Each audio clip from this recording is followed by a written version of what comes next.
ನಟ ಶಿವರಾಜ್ ಕುಮಾರ್ ದಂಪತಿ ಎಮ್ಮೆಹಟ್ಟಿ ಗ್ರಾಮಕ್ಕೆ ಭೇಟಿ ನೀಡಿ ಮೃತರ ಕುಟುಂಬಕ್ಕೆ ಸಾಂತ್ವನ ಹೇಳಿದ್ದಾರೆ. ಜೊತೆಗೆ ಶಿವಣ್ಣ ಧನ ಸಹಾಯ ಕೂಡ ಮಾಡಿದ್ದಾರೆ. ಶಿವಮೊಗ್ಗದ ಎಮ್ಮೆಹಟ್ಟಿ ಗ್ರಾಮಕ್ಕೆ ಭೇಟಿ ನೀಡಿದ ಶಿವಣ್ಣ ಹಾಗೂ ಗೀತಾ ಶಿವರಾಜ್ ಕುಮಾರ್ ಮೃತರ ಕುಟುಂಬಕ್ಕೆ ಧೈರ್ಯ ತುಂಬಿದ್ರು. ನೋವಿನಲ್ಲಿರುವ ಕುಟುಂಬಗಳಿಗೆ 13 ಲಕ್ಷ ರೂಪಾಯಿ ವೈಯಕ್ತಿಕ ನೆರವು ನೀಡಿದ್ರು. ಮೃತರ ಕುಟುಂಬಗಳಿಗೆ ತಲಾ 1 ಲಕ್ಷ ಹಾಗೂ ಆಸ್ಪತ್ರೆಯಲ್ಲಿ ಚಿಕಿತ್ಸೆ ಪಡಿತಾ ಇರುವವರಿಗೆ ಗೀತಾ ಶಿವರಾಜ್ ಕುಮಾರ್ ತಲಾ 1.50 ಲಕ್ಷ ನೆರವು ನೀಡಿದ್ರು. ಮೃತರ ಕುಟುಂಬಕ್ಕೆ ಧನ ಸಹಾಯ ಮಾಡಿದ ಶಿವರಾಜ್ ಕುಮಾರ್ ಗ್ರಾಮಸ್ಥರ ಮುಂದೆ ಹಣದ ಬಂಡಲ್ ಬಿಚ್ಚಲು ಒಪ್ಪಲಿಲ್ಲ.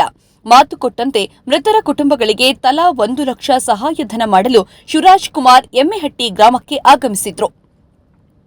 13 ಲಕ್ಷ ಹಣವಿದ್ದ ಬಂಡಲ್ ಅನ್ನ ಬಿಚ್ಚಲು ಕಾಂಗ್ರೆಸ್ ಕಾರ್ಯಕರ್ತರು ಮುಂದಾಗಿದ್ರು.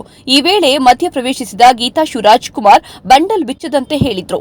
ಹಣದ ಬಂಡಲ್ ಓಪನ್ ಮಾಡಿ ತೋರಿಸಿ ಎಲ್ಲ ಗ್ರಾಮಸ್ಥರು ಕೇಳಿದಾಗ ಶಿವಣ್ಣ ದಂಪತಿ ಬೇಡ ಅಂತ ಹೇಳಿದ್ದಾರೆ.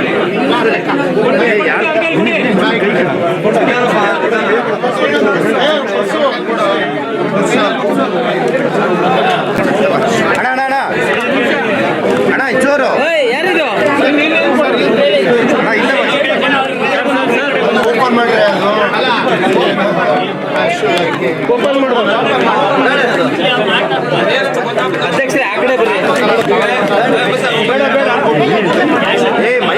ಅಧ್ಯಕ್ಷರೇ ಆ ಕಡೆ ಬರ್ರಿ.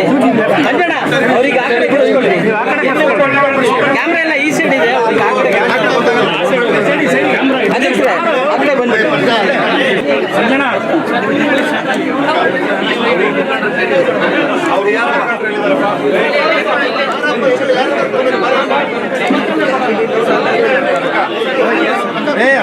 ಹೋಗತ್ತ ಮುಂದೋಗ್ಬಿಡತ್ತೆ.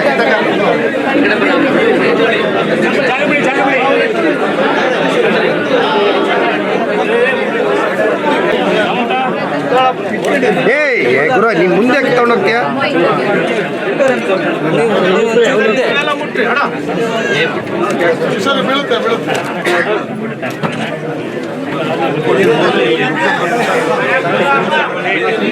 Thank